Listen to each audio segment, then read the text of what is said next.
Hi there, it's Paul Watson from Oxygen8 Small Business Consulting.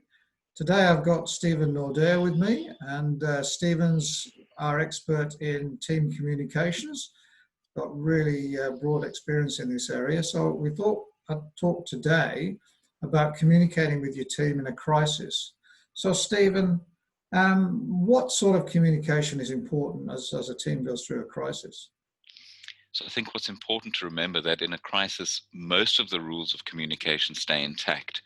Communication is a two-way process, so there's got to be as much listening as there is talking. That might be slightly difficult because of the technology that you're going to have to use. But I think the most important thing about crisis communication is setting expectations.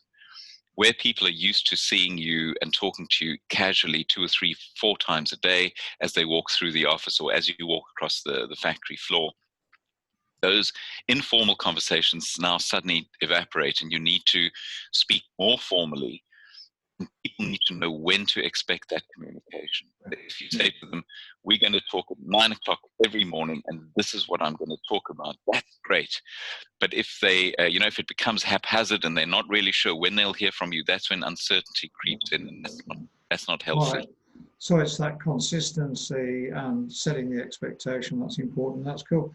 So if we come to our messaging time spot, our communication time spot, and we've actually got nothing new to say, what do we say? Well, I think it's important to stick to the 9 o'clock time slot anyway, because when everything else is disrupted, that sort of consistency gives people some routine in their lives. So definitely keep it going.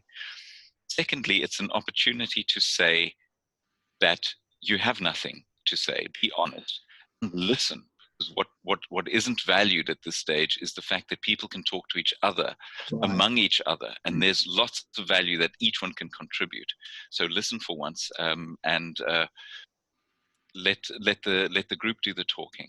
Right. Okay.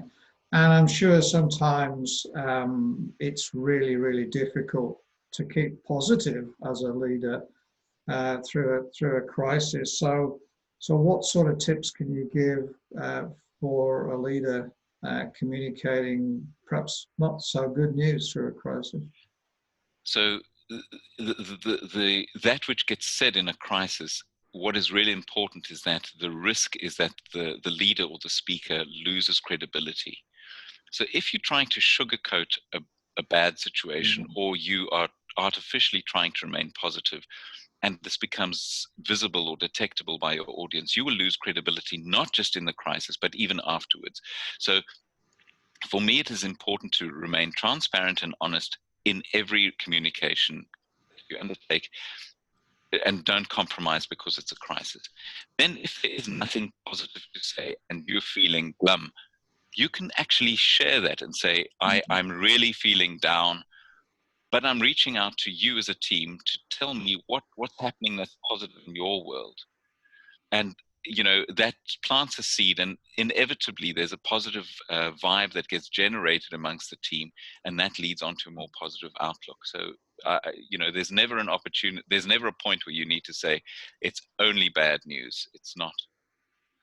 Hey, thank you very much, Stephen. Really appreciate your insights into that. So hope that was helpful, and we'll see you next time.